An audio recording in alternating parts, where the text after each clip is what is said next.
expandirás cuando duerma con la soledad, cuando se me cierren las Bienvenidos de nuevo a estas clases de física en las que vamos a intentar aplicar lo que hemos aprendido de los orígenes de la mecánica cuántica, concretamente de la ley o de la hipótesis de Planck, a múltiples fenómenos que no llegaban a entenderse correctamente en la física, cuando esta idea surgió. Uno de esos fenómenos eran los niveles atómicos y los espectros atómicos. Hemos hablado del espectro de las ondas electromagnéticas, que son el rango de frecuencias que puede tener una onda electromagnética, que pueden, en su rango visible, pueden ir desde el rojo hasta el violeta, desde cerca de los 400 nanómetros hasta los 700 nanómetros aproximadamente. Los rangos son un poquito difusos. Pero ese es el espectro continuo de la luz visible, en el que veríamos todos los colores, desde el rojo hasta el violeta. ¿Vale? Cuando hacemos pasar luz blanca por un material, pues esa luz blanca lleva incluidos todos los colores, ¿no? Pues cuando esa luz blanca atraviesa un material que tiene átomos, se ha vaporizado para que los átomos estén así sueltos, se hace pasar la luz, pues a la luz le falta algunos colores, aparecen todo ese espectro de colores que podemos ver, excepto algunos colores, se ven franjas negras en algunos colores muy concretos. Han desaparecido algunos colores. Eso es un espectro de absorción. ¿Qué es lo que ha ocurrido? Pues lo que ha ocurrido es que esos átomos han absorbido esas frecuencias para que sus electrones salten de nivel, pasen de unos niveles atómicos a otros. Entonces, al absorberlo, pues no aparece en el espectro de absorción. Esto nos lleva a que el átomo, como vosotros ya sabéis, está compuesto por un núcleo central en el que tenemos neutrones y protones, y luego los electrones que de alguna manera orbitan alrededor de ese núcleo. Y orbitan en órbitas que están más o menos alejadas de ese núcleo. Bueno, todos sabemos que según el modelo atómico de Bohr, que utilizó la mecánica cuántica, la hipótesis de Planck, pues esos niveles no están todos permitidos, no se puede estar a cualquier distancia del núcleo. Hay unos niveles muy concretos y que vosotros habréis estudiado en la estructura electrónica de la materia, de los átomos. Cuando llega radiación, como la luz blanca que hemos hecho pasar a través de ese material, pues como llegan luz de todos los colores, es decir, con todos los fotones de tamaños posibles de la luz visible, si alguno de esos fotones tiene la energía suficiente para pasar de este nivel a este nivel, supongamos que de un nivel primero hasta un nivel segundo hay un salto de energía determinado. Si aquí llega un fotón de luz con la energía suficiente, el tamaño de ese cuanto de Planck es tal que es igual a la energía que vamos a necesitar para saltar, ¡pum!, absorbe ese fotón y con esa energía sube al siguiente nivel. ¿Vale? Entonces, claro, ese fotón de luz ha desaparecido. Con lo cual, esa frecuencia, que significa ese color concreto, ha desaparecido. Con lo cual, la luz pasa y esas frecuencias que hacen saltar de ese nivel al electrón, pues han desaparecido. Y cuando pasa, queda toda la luz, excepto los fotones que se han absorbido, que son de unas frecuencias muy concretas. Y entonces obtenemos el espectro de absorción de un material, el material por el cual ha pasado esa luz blanca. ¿Vale? Ese es el espectro de absorción de un material y que lo identifica. Y lo debemos visualizar, os dejo un ejemplo aquí, debemos visualizarlo como todos los colores excepto unas franjas negras que no están y que corresponden con las frecuencias de los fotones que han hecho saltar los electrones de nivel en esos átomos. Muy bien. Con lo cual ya tenemos una pequeña fórmula. El salto de nivel desde este nivel hasta este segundo nivel del electrón tiene una diferencia de energía, un incremento de energía, que se va a corresponder con el tamaño del fotón que llega. Esa cantidad de energía tiene que ser exactamente igual al salto de energía. Porque si no, si es inferior, no le va a dar para saltar, con lo cual el fotón va a rebotar y va a seguir. Si es mayor, pues podría llegar incluso a arrancar el electrón, ¿vale? Pero ese es otro fenómeno que veremos más tarde. En principio tiene que llegar con la frecuencia exacta para que salte de nivel. Y así obtendríamos ese espectro de absorción. En cuanto al espectro de emisión, es todo lo contrario. Lo que hacemos es hacer que esos electrones que están excitados bajen de nivel. Lo que se hace es excitar a los átomos de manera que ya estén en capas elevadas los electrones, y cuando esos electrones al bajarle la energía se enfrían, por decirlo de alguna manera, pierden su agitación térmica, rebajan esa energía, bajan de un nivel superior a otro inferior y sueltan la radiación hacia afuera.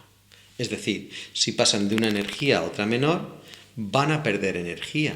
Esa energía no se pierde, sino que se emite como un cuanto de luz. Y esa diferencia de energía tendrá que ser igual, se mandará como un paquete. ¿Con qué frecuencia saldrá? Pues esa diferencia de energía tiene que ser igual a h por f, como el cuanto de Planck. Y ahí podemos calcular la frecuencia exacta que se emitirá. Entonces, si detectamos lo que se emite de ese material, pues detectaremos que salen solamente unas frecuencias, las que corresponden a las bajadas de nivel. Esas frecuencias se nos mostrarán como unos colores muy concretos de unas frecuencias muy concretas. Y obtendremos un fondo negro y solo algunas rayas de color. Esas rayas de color corresponden con las emisiones cuando se baja de nivel en ese material. Por eso, este es el espectro de emisión de una sustancia, porque lo que detectamos son los fotones de energía que se liberan cuando los electrones bajan de nivel. Espectro de emisión. Así que tenemos espectro de absorción cuando comunicamos energía y coge los fotones para subir de nivel. Espectro de absorción porque no aparecen las rayas que han sido absorbidas, no aparecen las frecuencias que han sido absorbidas. Espectro de emisión, cuando ya están en niveles superiores y bajan a niveles inferiores, y entonces esa energía no la pierden, sino que la emiten como una radiación que luego podemos observar como unas frecuencias o colores determinados. Ese es el espectro de emisión. Espectro de absorción, espectro de emisión. La expresión matemática es la misma para todos los casos. Es la diferencia de energía, tiene que corresponder con un fotón de frecuencia f. Con lo cual, esa diferencia de energía entre niveles es igual a h por f. ¿De acuerdo? Ya sea porque el electrón baja y se emite energía, o porque recibe energía el electrón y salta de nivel. ¿De acuerdo? Así funciona. Bueno, ahora vamos a estudiar otro fenómeno, que es el efecto fotoeléctrico. Voy a intentar explicaros por qué era tan extraño este fenómeno fotoeléctrico, que nosotros estamos acostumbrados a verlos diariamente. Cuando vamos a un ascensor y se va a cerrar la puerta, pues pasamos la mano y hay una célula fotoeléctrica y automáticamente se interrumpe el lado de la puerta y vuelve a abrirse. Estamos acostumbrados a ver células fotoeléctricas y ese tipo de cosas. O sea que el fenómeno a nosotros nos es ciertamente cotidiano. Pero en el momento que se estudió, no era un fenómeno sencillo. Os lo voy a explicar, incluso puede que ahora os parezca un poco extraño. Mirad, ocurría una cosa con ese fenómeno. El fenómeno básicamente es lo siguiente. Hay un material metálico fotosensible, es decir, que es sensible a la luz, y que llega una radiación sobre él, una luz, una onda electromagnética, luz desde el rojo hasta el violeta, o rayos X si queréis, o infrarrojos, o luz. Llega una onda electromagnética a ese metal. Y entonces ese metal emite a los electrones, porque ese metal está formado por átomos y tiene electrones en sus capas superiores, y esos electrones saltan hasta otra placa. Entonces se produce una corriente eléctrica que es detectada por un amperímetro, por un medidor de corriente. ¿Vale? Así que tenemos, digamos, estas dos placas. Esta es fotosensible, conectadas por un cable, y aquí un amperímetro. No pasa la corriente, pero la iluminamos con luz, y entonces hay ciertas luces que hacen que salten los electrones y pasen aquí, con lo cual empieza a pasar corriente. Dos placas separadas, como si fuesen un condensador, ¿vale? Pasa que esta es de un material muy especial y que no pasa la corriente porque están separadas, no están en contacto, están separadas. Pero resulta que cuando ilumino esta, pues se produce una corriente, saltan electrones y entonces se produce una corriente eléctrica que detectamos en nuestro amperímetro. Ese es el fenómeno. Pero ¿qué es lo que pasa con ese fenómeno? Cuando se experimenta con distintas luces, pues vamos a ver, la primera cosa que se dieron cuenta cuando experimentaron con esto es que existe una frecuencia umbral. Cuando digo frecuencia podemos hablar de longitud de onda. Sabemos que son inversamente proporcionales. Voy a razonarlo en función de la frecuencia. Había una frecuencia umbral. ¿Qué significa esto? Pues imaginaros que la frecuencia umbral era amarillo, era una luz amarilla. Pues significa que si yo irradiaba con rojo, no se producía corriente, no saltaban los electrones. Si yo irradiaba con amarillo, que era la umbral, ¡pop!, saltaban los electrones. Y si aumentaba la frecuencia, me iba al azul, al violeta, también saltaban los electrones. Era a partir del amarillo, y diréis, bueno, pues bien, a partir del amarillo. Pero eso es un poquito más complejo de lo que parece. Imaginaos lo siguiente. Si yo ilumino con rojo, no se produce el fenómeno.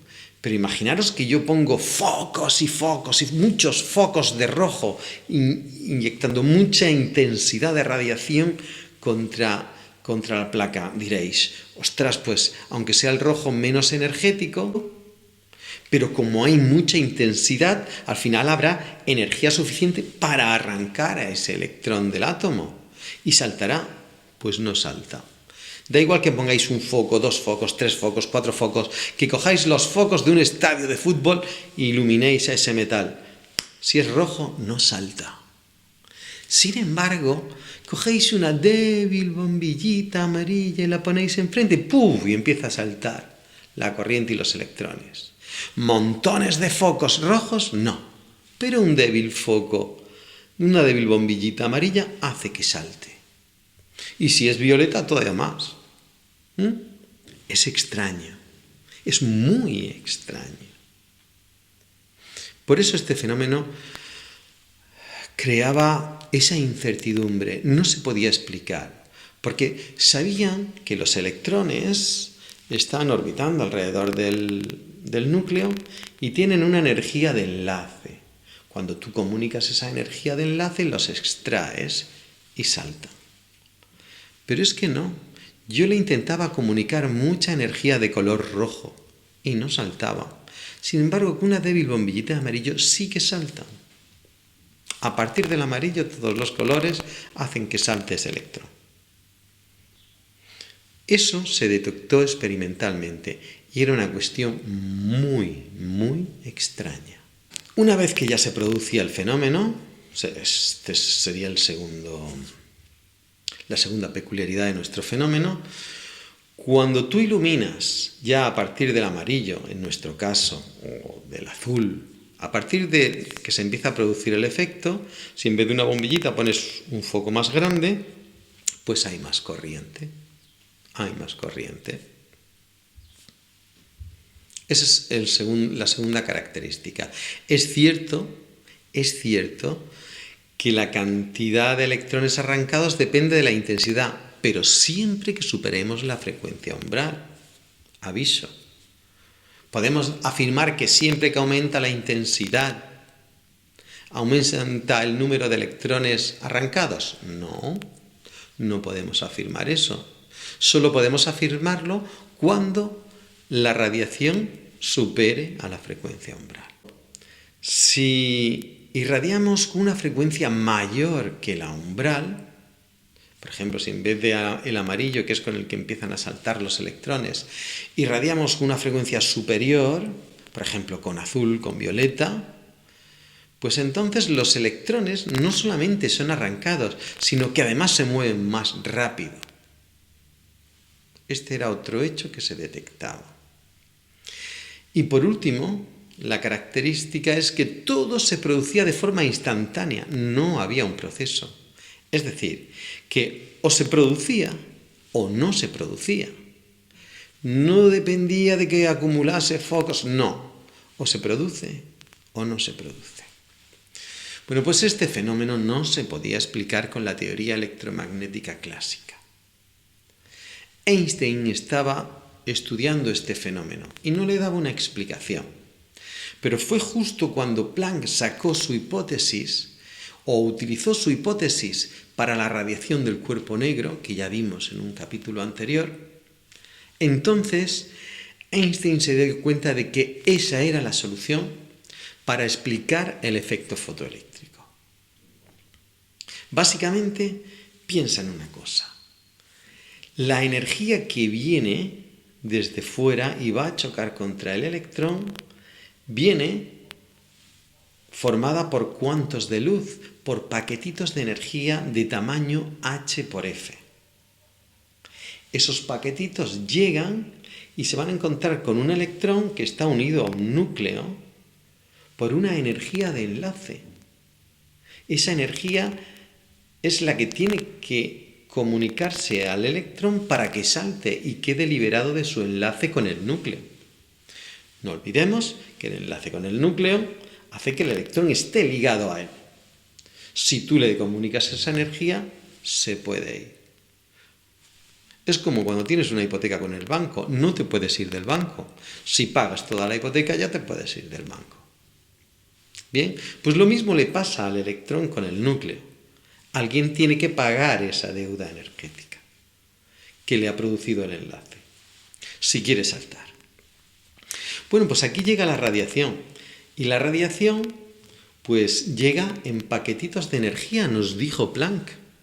Entonces, esos paquetitos de energía puede ser que tengan el tamaño de la energía de enlace.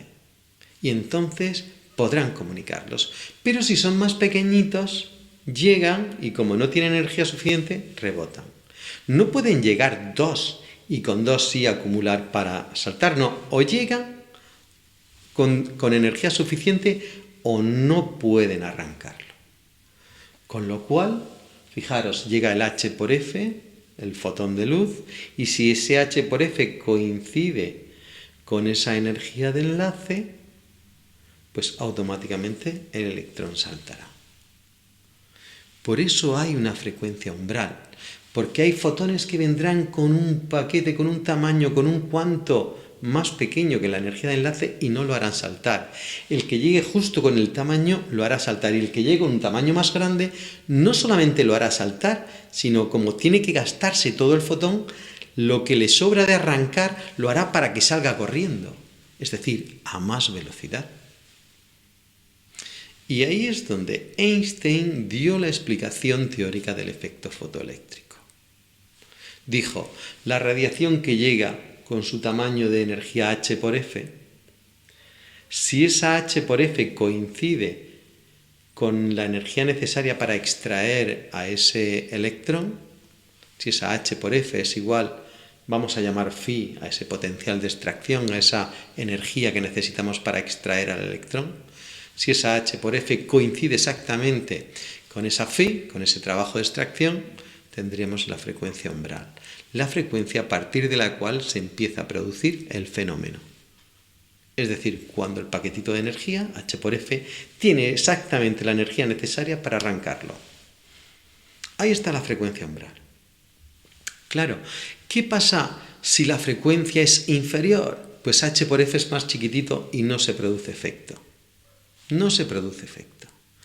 ¿Y qué pasa si la frecuencia es mayor? Pues que el paquete de energía, el fotón, el cuanto de luz es más grande, con lo cual tiene energía para arrancar y le sobra. ¿Qué ocurre con el sobrante? Pues se convierte en energía cinética. Con lo cual, cuando viene una frecuencia superior, no solamente arranca, sino que además mueve y produce energía cinética. Y ahí es donde Einstein puso su ecuación que describía el fenómeno del efecto fotoeléctrico. Dijo, la energía del fotón, H por F, debe ser igual al trabajo de extracción, la energía necesaria para extraer a ese electrón, más una energía cinética. Teniendo en cuenta que el término energía cinética es cero, desaparece cuando es justo la frecuencia umbral, porque la frecuencia umbral da justo para arrancar, no para mover. ¿De acuerdo? Y esa es la expresión que Einstein utilizó para explicar el efecto fotoeléctrico, que más tarde Millikan utilizó y comprobó experimentalmente que funcionaba a la perfección. Por esta ecuación y por esta descripción y esta teoría del efecto fotoeléctrico fue por lo que Einstein recibió su premio Nobel en física. Bien, existe otro concepto más en el efecto fotoeléctrico que debemos de conocer, y es el potencial de frenado. Ya hemos dicho cómo es el fenómeno. Una placa de un material fotosensible, otra placa metálica para capturar a los electrones, y aquí un amperímetro que mide si hay corriente. Se irradia, saltan los electrones y se produce corriente. Pero imaginaros que los electrones que van a saltar de aquí, yo los quiero frenar para que no lleguen aquí. Para que no lleguen aquí tengo que poner un polo negativo para que se sientan repelidos. Con lo cual voy a poner una pila aquí abajo, una batería, en el que el polo negativo va a ir directamente aquí. Con lo cual, cuando llegue la radiación, los electrones saltarán, pero aquí se verán repelidos. ¿Y hasta qué punto serán repelidos? Pues yo voy a ajustar ese potencial para que se consigan. Al principio llegarán, conforme vaya aumentando irán llegando menos, hasta que al final consiga que no llegue nadie. Ese es el potencial de frenado. Ese es el potencial que tiene que tener mi batería para conseguir frenar a los electrones. ¿Vale? Con lo cual lo que tengo que hacer es anular esa energía cinética que tienen los electrones arrancados y convertirla en energía potencial electrostática. De ahí es donde voy a sacar el potencial de frenado. ¿De acuerdo? Con lo cual igualo la energía cinética al potencial electrostático, a Q por V. Un medio de masa por velocidad al cuadrado igual a Q por V, donde V es el potencial de frenado. De ahí podemos despejar el potencial de frenado y obtendremos su valor, que os lo dejo aquí más arriba. Bueno, en este episodio hemos visto cómo la hipótesis de Planck, que para él era un simple artificio matemático, ha venido a explicar dos fenómenos que no tenían explicación a la luz de la teoría clásica del electromagnetismo, con lo cual cobraba carta de realidad. Es decir, aquella hipótesis de Planck, oye, es cierta, funciona en el mundo microscópico. No la habíamos observado, no habíamos observado esa cuantificación de la energía, esa división de la energía en porciones indivisibles, H por F, porque eran muy pequeñas y nuestros aparatos de medición eran imposible que las detectaran. Y nos parecía que la energía se emitía y se absorbía de forma continua, pero no es así. En estos dos fenómenos se demostraba que la energía está cuantizada. De esta manera podíamos ver que la luz, que es una onda electromagnética, ahora parece formada por un chorro de partículas llamadas fotones o cuantos de luz. Así que las ondas electromagnéticas tienen una doble naturaleza, como onda y como partículas. Y hemos visto fenómenos como la reflexión y la refracción, que son de ondas, y la difracción, y fenómenos de partículas como esos fotones que llegan y chocan contra electrones y los hacen saltar, como en el efecto fotoeléctrico o en los saltos de nivel de los electrones en los átomos. Espero que lo hayáis entendido.